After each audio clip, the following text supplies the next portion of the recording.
L'aveu qui bouleversa tout. Comme il pouvait s'y attendre, Alia débarqua chez lui en fin d'après-midi. L'an dernier, pour ses 18 ans, il s'était offert un appartement immense et luxueux. Mais il avait les moyens. Il avait à peine ouvert la porte qu'Alia s'engouffrait dans le salon comme une furie. Effectuant un demi-tour vif, elle se planta devant lui, la main sur les hanches. Nino entra doucement et referma la porte derrière lui. « Tu t'expliques maintenant, Golden Boy ?» Alia cracha les derniers mots avec fureur. « J'arrive de chez Marinette. » Elle n'élabora pas. Elle attendait les explications d'Adrien. Adrien soupira et vint la rejoindre au salon. Il se laissa choir dans son divan préféré en soupirant. Alia l'observait impatiente, alors que Nino s'installait sur le divan en face de lui. On s'est embrassé. Je l'ai embrassé, rectifia-t-il devant l'air sceptique d'Alia. Et... Alia savait très bien qu'un simple baiser ne pouvait avoir causé autant de dégâts. Adrien baissa les yeux, honteux. Je lui ai dit que j'étais amoureux d'une autre. Devant le silence pesant, Adrien releva la tête pour voir leurs airs ahuris. Alia fut la première à reprendre ses esprits. « Quoi? »« Ouais, mec, quoi? » ajouta Nino incrédule. « Je suis pas amoureux d'elle. Je l'aime beaucoup, elle est très importante pour moi, mais je suis pas amoureux d'elle. » Adrien pouvait sentir le malaise l'envahir. Il ne voulait pas qu'elle souffre.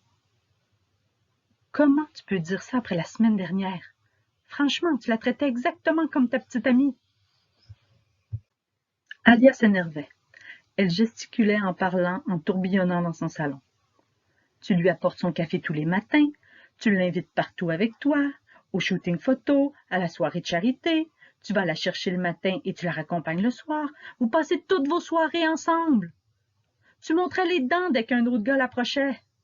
Tu lui as offert des chaussures hors de prix. » Alia s'arrêta, hors d'haleine.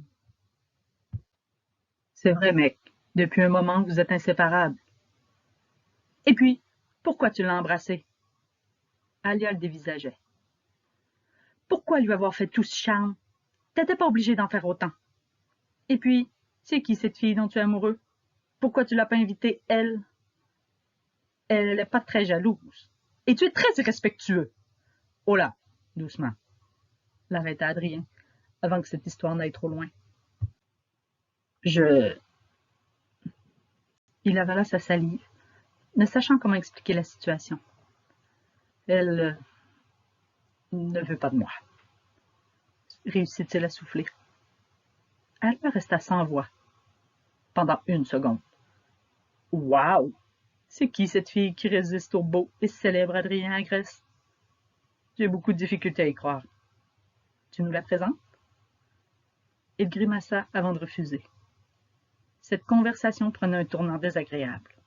« Bon, vous savez ce qui s'est passé. Je vais régler ça avec Marinette ce soir.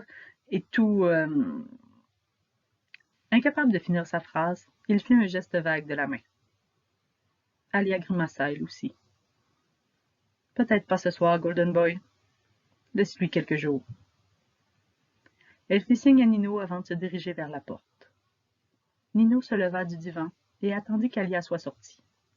« Fais attention à ce que tu fais. Marinette, elle est unique. Fais pas le con avec elle. » Cette remarque, dite sur un ton posé, était beaucoup plus menaçante que les cris et les menaces d'Alia. Merci pour votre écoute. On se retrouve bientôt pour le prochain chapitre. Bisous!